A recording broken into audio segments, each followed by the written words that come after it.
తిరుపతిలో పండిన పాపం విశాఖ సింహాచలానికి కూడా పాకిందా అంటే అవుననే చెప్పాలి. ఏ ముహూర్తాన చంద్రబాబు నాయుడు రాష్ట్ర ముఖ్యమంత్రిగా ప్రమాణ స్వీకారం చేశారో గాని ఆధ్యాత్మిక పరంగా కీడు జరుగుతోందని సర్వత్రా ఆందోళన వ్యక్తమవుతోంది. గతంలో చంద్రబాబు హయాంలో రాష్ట్రంలో వర్షాలు లేకపోవడం, పుష్కరాలు సమయంలో భక్తులు మృత్యువాత పడడం తెలిసిందే. తాజాగా విశాఖలోని సింహాచలం చందనోత్సవం రోజునే 300 రూపాయల క్యూ లైన్ వద్ద గోడ కూలి 7 చనిపోవడంతో ఇక్కడ విషాద ఛాయలు నెలకొన్నాయి. దీంతో చంద్రబాబుది ఐరన్ లెగ్ అని మరోసారి ప్రజలు వ్యాఖ్యానిస్తున్నారు. పైగా ఆయన మొదట అప్పన్నకు ప్రభుత్వం తరపున పట్టు వస్త్రాలు సమర్పించాల్సి ఉన్న ఆయన పర్యటన రద్దు కావడం తెలిసిందే. ఆయన వస్తానని చెప్పడం వల్లనే ఇలా జరిగిందని విశాఖ వాసులు మండిపడుతున్నారు.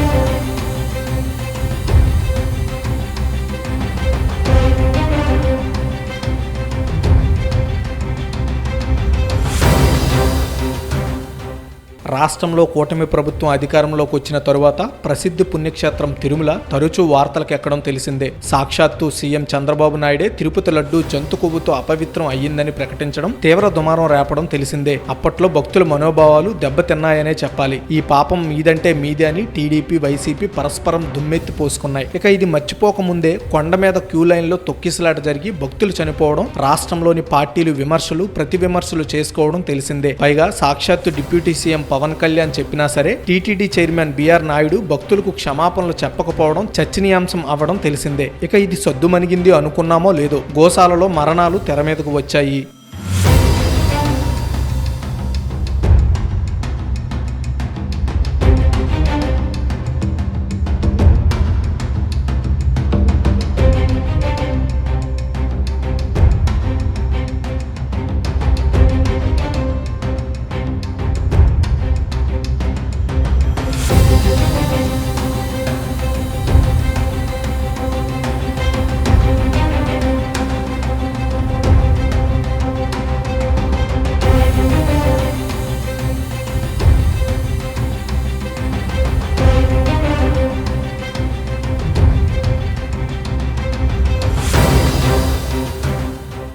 దీంతో ఎప్పటిలాగానే టీడీపీ, వైసీపీ ప్రతి సవాళ్లు చేసుకున్నాయి. గోశాలలో గోవుల మరణాల మీద టీటీడీ మాజీ చైర్మన్ బోమన కరుణాకర్ రెడ్డి ప్రకటనలు సంచలనం సృష్టించాయనే చెప్పాలి. అలాగే తిరుమల కొండ మీద డ్రోన్ ఎగరడం తీవ్ర కలకలం రేపింది. ఇంకా కొండ మీద తమిళనాడు భక్తులు మాంసాహారం తినడం, మరికొందరు చెప్పులతో ఆలయం పరిసరాలలో తిరగడం, ఇలా చెప్పుకుంటూ పోతే చిత్రాగుప్తుని చిట్టా అవుతుందంటే అతిశయోక్తి కాదు.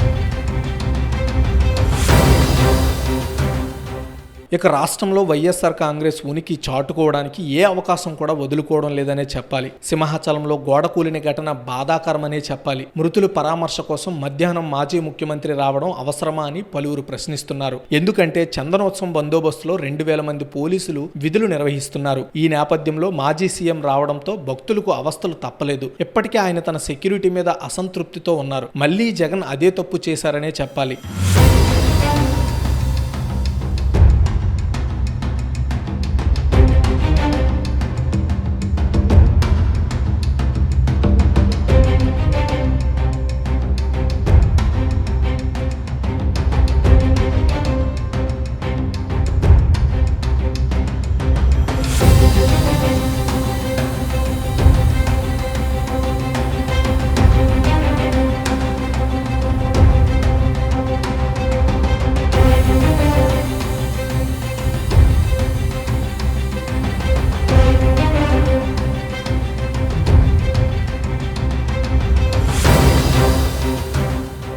ఇక చందనోత్సవం సాక్షిగా విశాఖలో టీడీపీ వైఎస్ఆర్ కాంగ్రెస్ మధ్య మాటల యుద్ధానికి తెరలేచింది. గోడ నిర్మాణంలో నాణ్యత లోపమే కారణమని వైసీపీ అనకాపల్లి జిల్లా అధ్యక్షుడు గుడివాడ అమర్నాథ్ పేర్కొన్నారు. గాలివానాని సాకులు చెబుతున్నారని ఆయన మండిపడ్డారు. హోంమంత్రి అనిత మాట్లాడుతూ ఘటన మీద విచారణ జరుపుతామని పేర్కొన్నారు. ఇంజనీర్లు, కాంట్రాక్టర్ మీద కూడా విచారణ ఉంటుందని స్పష్టం చేశారు. మేయర్ పీలా మాట్లాడుతూ గత ప్రభుత్వ హయాంలో చందనోత్సవంలో ట్రాఫిక్ జామ్ అవ్వడం చూశామన్నారు. ఘటన జరిగిన వెంటనే ప్రభుత్వం స్పందించిందని పేర్కొన్నారు. ఈ సమయంలో రాజకీయం చేయడం తగదన్నారు. ఎమ్మెల్సీ వరుదు కళ్యాణి మాట్లాడుతూ గోడ నిర్మాణంలో నాణ్యత లేదని ఆగ్రహం వ్యక్తం చేశారు.